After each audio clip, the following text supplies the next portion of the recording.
So Keir Starmer's great Brexit betrayal is fully underway. Of course, remember, he was Remainer-in-Chief. He was the man pushing, above all, for a second referendum to overturn the result. But he went to the country in July 2024 with some absolute assurances we would not be rejoining the single market, the customs union, or the European Union. Well, let's have a little think about what he's done. Already, he's scrapped the Turing programme. That was for British students to go to universities all over the world. It was great value for money. Gone. Replaced by the Erasmus scheme, which is going to cost 8 billion quid over the next 10 years. And what that means is whilst some of our students will go to Europe, actually many, many more European students will come to our country. Add to that a youth mobility scheme, where once again, many more from Europe will come here than we will go there.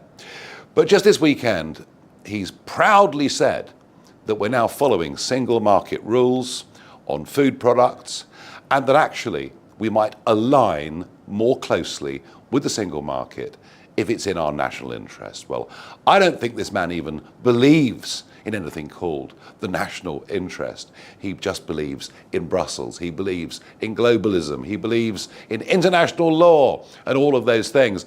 And what it really means, what does a line mean? What it really means is we will follow European Union rules and laws. Westminster will have no say whatsoever over any of those rules that are made that affect pretty much every business in this country. That is a full-on Brexit betrayal.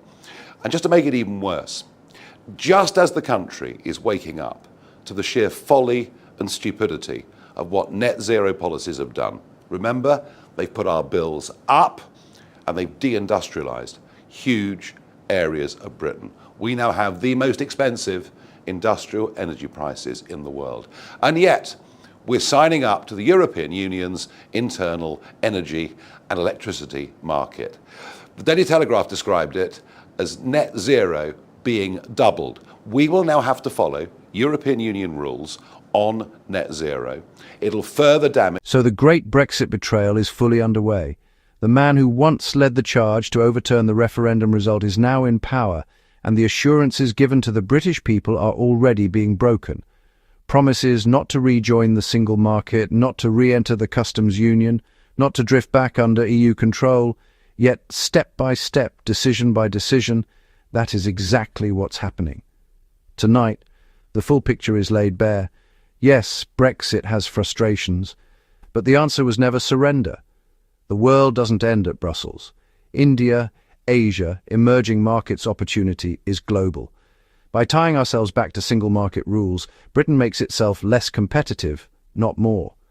After decades fighting for national self-control, watching it given away without a fight is unacceptable. And that's why this matters. Because at the next elections, Brexit betrayal won't be history, it will be the issue. We will now have to follow European Union rules on net zero. It'll further damage British manufacturing. It'll make it impossible for us to have data centres, AI, crypto, all the things that we're going to need in the 21st century. And frankly, it is an absolute sellout of British business and of British consumers with no benefit whatsoever. And it also means that there will be tariffs on goods coming in to Britain and the European Union from outside, from countries deemed to be high carbon dioxide emitters. Remember when Donald Trump put tariffs on? Everyone screamed blue murder. But now we're going to sign up to a program where we will be tariffing other countries, trading partners that are selling goods to us. The whole thing is madness. But you know what? This Parliament, whether it's the Liberal Democrats, or they want to join the customs union as well, which would mean we couldn't do our own trade deals, Labour, quite a few of the Tories, this is a Parliament wholly unrepresentative of the country. Are there frustrations with Brexit nearly 10 years on? Of course there are. And the main one is that the Conservative Party did not take us away from enough single market rules, therefore making it easier for Starmer to realign us. And remember, one of the main reasons we voted Brexit was to get back control of our borders. And under the Boris wave, in 1 year, nearly 1 million people came in.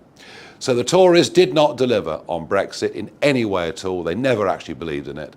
And now Labour want to betray it. Well, I'll tell you something. You may think we're doing badly economically in Britain, but parts of the European Union are doing even worse. There is a whole new world out there.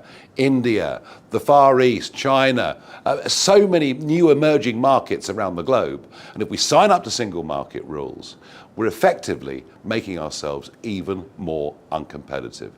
I promise you, I did not spend over a quarter of a century fighting for us to get back self-control of our country, to watch Starmer give it all away after Tory failure without a real fight. And part of that fight will be the elections on May the 7th, where we will make sure that Brexit betrayal is a real, live political issue. If you enjoyed this breakdown, don't forget to like, comment, and hit the subscribe button for more political insights.